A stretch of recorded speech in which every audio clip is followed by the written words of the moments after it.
m'as dit que t'avais entendu tes parents, maman, t'es sorti de la maison, c'est ça? En fait, j'entendais pas vraiment les mots, j'avais que des bouts de voix, mais ça faisait... Oui, mais bon, enfin, si t'avais pas les mots, du coup, tu peux pas savoir si c'était une dispute ou pas. Enfin, je sais ce que j'ai entendu. So, as you know, the autopsy report is inconclusive about the cause of death. Stop. I did not kill him. That's not the point. Il parle de tromperie. I was honest about it. Mais vous l'avez pas été l'année de sa mort avec cette fille avec qui vous l'avez trompé, pourquoi? Il y a quand même quelque chose d'un peu étrange dans cette situation. Vous admettez qu'il était jaloux? No, I don't. No. Allez, écoutez-vous, on a l'impression que vous l'avez trompé continuellement. Quand il commence à se reprocher des trucs, moi je préfère m'en aller. Tu peux pas me dire qui était le plus énervé des deux? Non. Est-ce que vous pouvez nous dire à quoi il fait référence quand il parle du pillage de son œuvre? That's not true. Vous aviez déjà frappé votre mari? Non. Non, jamais. C'est bien ce qui s'est passé. You're violent! T'as pas pu les entendre s'ils parlaient calmement. J'ai confondu. T'as confondu.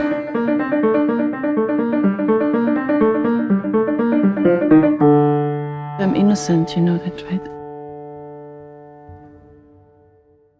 Hello! Hi, Welcome to Movie Umpers. My name is Bob Sham. I'm Angela. The sounds here may be dogs.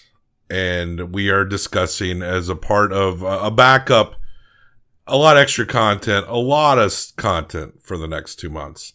And every Thursday, we're catching up on some Best Picture nominations that we have not seen yet. So we're talking about Anatomy of a Fall, which is nominated for Best Picture, directed by Justine Triet. I think she's nominated for Best Director as well. I'm not sure. Look that up. But I can find out. Written by Justine Triet and Arthur Harari. Justine, she's more known in France, kind of a political vocal counter to France's neoliberal system over there. She's kind of been a political advocate. She is nominated for Best Director, which is good because I actually think there's a lot of skill in this movie. And we're not going to go into a lot of details. The zone of interest we went into, zone of interest was very spoilery compared to our other in theater. It really stuff. was. It really was. But she wrote this with her partner, baby daddy, Arthur Harari. Mm-hmm. So just thinking about this movie, she wrote it with her longtime baby daddy. And these are two people who have, I'm assuming, obviously they wrote this together, artistic careers, trying to do similar things. That's really interesting considering some of the conversations in this. Starring also Sandra Hüller. She is also in Zone of Interest, so she's all over the Woman place of the Year. this year. Swann Arlaud, Milo, Machado, Garner, and Antoine Reinhartz. And it is a French movie. Anatomie d'une chute. Anatomie d'une chute. And this takes place in this beautiful French Alps. Gorgeous. A woman is doing an interview. She is a writer. Pretty accomplished, right? She's in this little house that's being remodeled and right by the French Alps. Her husband's in the house and he's doing something and he plays this song super loud.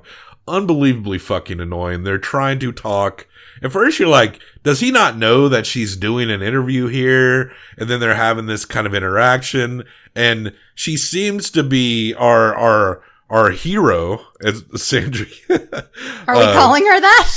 Sandra Voiter, as played by Sandra Hüller. She seems to be taking it in stride, but the interviewer is like a little frustrated. And it's a little uncomfortable. You know, it's with anything, it's hard to concentrate while something loud is happening. Meanwhile, they have a son. His name is Daniel, who has, through an accident they established some years ago, is mostly visually impaired, and he's walking his dog out.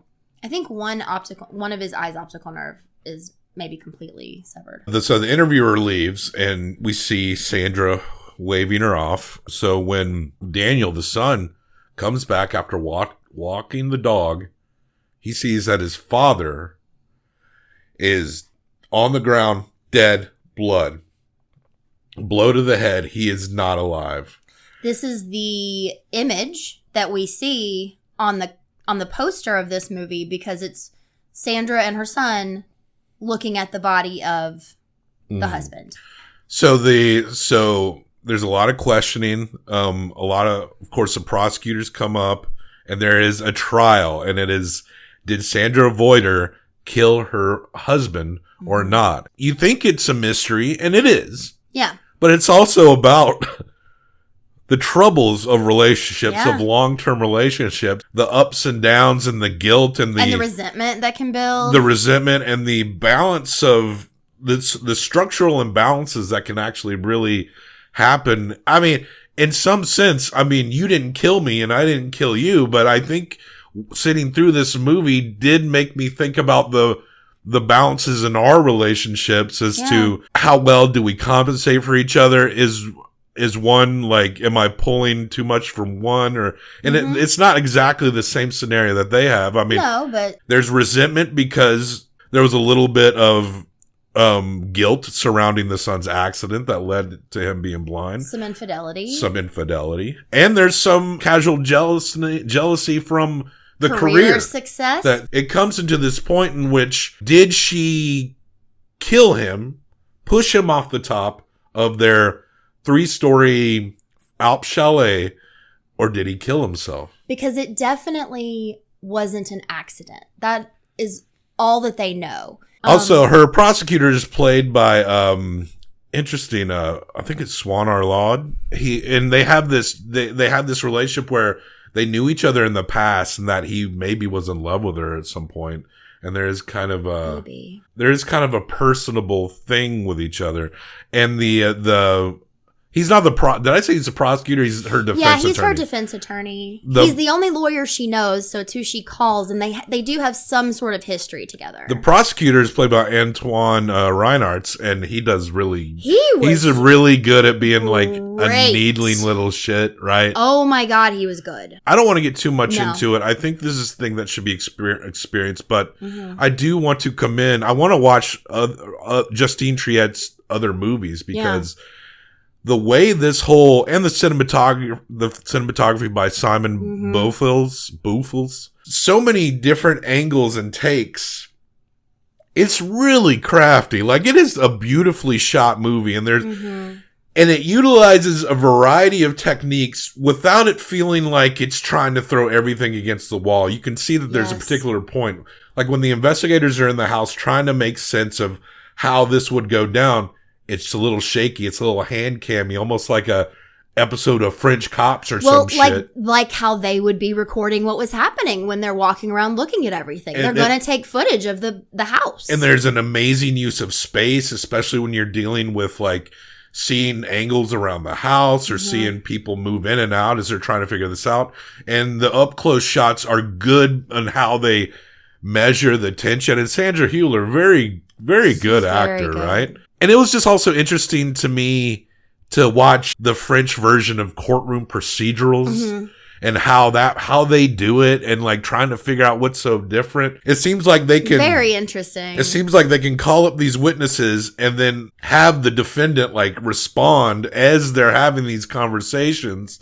There is a jury, but they seem to be almost set in front, maybe near, I don't know if they allow other people to come into the courtroom from the outside.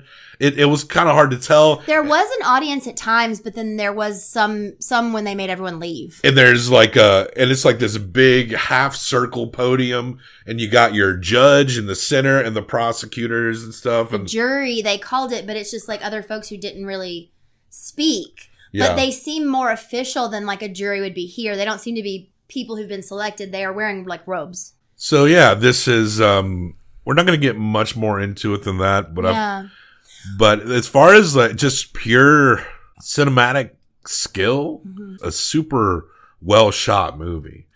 And I don't know if one benefit of doing these, let's talk about all the Best Picture nominees, is that I think this is one that I definitely would have just passed right by. Absolutely. And I'm really glad we're watching if we weren't going to do this. I agree. There are definitely moments in this movie that in the wrong hands could have felt extraordinarily tedious. But there was never a moment where I didn't want to know what was going to happen next. Yeah. Never a moment. Even when it was quiet, even when it was a lot of like talking, you know, like conversation sometimes can feel very dense and heavy in some films if it's not handled correctly, but it was so good in this. And it's not just necessarily the process of wanting to know what's happening next, but how you're connecting to these characters, each and every one in a different way. Yes. Even the husband, who you want to know them more. Who we see here and there in flashbacks, not many, but we do kind of understand him to some degree, even though he's pretty much dead through the whole movie, right? But they give you enough. Like you really feel like you get to know everyone in this movie, even down to the woman who's assigned to be like the advocate for her son. Yeah. She's fantastic. Yeah. Like everyone in this movie is really good. The relationship between the defense lawyer and Sandra is amazing, like you mentioned. It really is about relationships, and it's also about perspective within those relationships. You know, like, what do you think was happening versus what I think was happening? And you're not always on the same page. We're pretty open-minded about movies in general. Yeah. But doing this show, because we're not experts, but we are enthusiasts, has put us in a position to talk about movies that we definitely would have passed right by. Absolutely. Just because there's so many fucking movies in the world. Yeah. But this one, check it out. Give this one a shot, especially if you've been in a relationship for a long time. I think you and I are literally the only people I know that have watched this movie. Yeah, I don't. Yeah. I don't know. I don't either. I have a feeling if I ask everyone else, even though it's nominated for Best Picture, but again, there's 10 of those fucking noms. Yeah. That I don't know if we know anyone else who has seen this. I think that also kind of goes into what we've talked about with some of these other films, in that this is a thoughtful movie. You really are getting to know these people and their relationships. It's not a comedy. It's not a thriller. You know, it's about a thing that could really happen. And how does that play out in these particular people's lives? There's a part where Sandra Voiter is played by Sandra Hüller. They're talking about what her and her husband sacrificed or didn't sacrifice for each other. Mm-hmm. And she was made to move from London to where they live in France. That's where she's by the town where he grew up. She's from Germany, yeah. And she states, I went from growing up in one German shithole to coming here into your French shithole. And yeah, the house needs a lot of remodeling, but his shithole is in view of the fucking Alps. Mm-hmm. We kind of love the mountains anyway. I don't know why we don't live there, but someday. But imagine walking out, having your coffee, and you see the fucking French Alps, and you're gonna be like, "What a shithole." I don't know. It just made, you know what? Maybe she did it. This fucking murderer doesn't like the Alps. No spoilers. All right, we're not going to give much more info. No, but it's interesting that you spoke about that, because I agree. When she said that, it seemed a little crazy. But it's also the idea of not only perspective on a situation, or within perspective on a situation, how people can feel trapped, not only physically but emotionally, and how someone might feel trapped physically if they feel that they're in a place where they don't hear their native tongue, they don't have friends, they don't see people. They can be somewhere that is as beautiful as the French Alps and feel like it's a shithole. Yeah, right. It's not about the Alps, right? But then there's also like the idea of you can have a family, you can have a home, you can have a pet, you can be in a beautiful place, you can be living your life and seemingly successful and feel like an utter failure. Yeah. And feel put upon. You can make decisions that you fully are in charge of making, and then convince yourself that you are suffering because of those decisions that you made, and feel stuck. Yeah. It's so good. You're going to give this 1 through 5 combined for best out of 10. What do you give Anatomy of a Fall, or as the French call it, Anatomie d'un chute? 4.5. I'll match you. I think it's a solid 9er. Yeah, I do too. Not quite S tier, but, top of the A's. Top. Yeah, that's how I feel too. We've hit the 9 a few times lately. Mm-hmm. Sharing the ranks with Poor Things. That's another nominee. So that is, these are tied for our second highest rated Best Picture nom. Our highest rated so far is The Zone of Interest. Yes. But it shares the ranks with Perfect Blue, one we talked about recently, Sword of Doom, Tar, Invasion of the Body Snatchers. I love that. It's at least as good as those, if not better. You know, it's your decision. We change our own score all the fucking time. It don't matter. Except this May, when we talk about Star Wars movies, then our opinion is all that matters. Because we're finally going to talk about Star Wars. So that's a preview for a few months from now. Check the show notes for links and other places to find us. Have you seen Anatomy of a Fall or any other Best Picture nominations? Is there any movies you watched this year that you think should be in there? I mean, we established that we don't really care that much about it all, but we're curious what you think about it. So let us know. Do you think Barbie got snubbed with its 8 nominations? Like, subscribe, leave a comment, correction. Talk about anything you want regarding this movie. Did she do it? Did she? We got our sign off for our Best Picture discussions, and it is dumber. It sounds dumber every time you say it, but we're gonna keep saying it until we're done with the Best Picture noms. You are Knuff.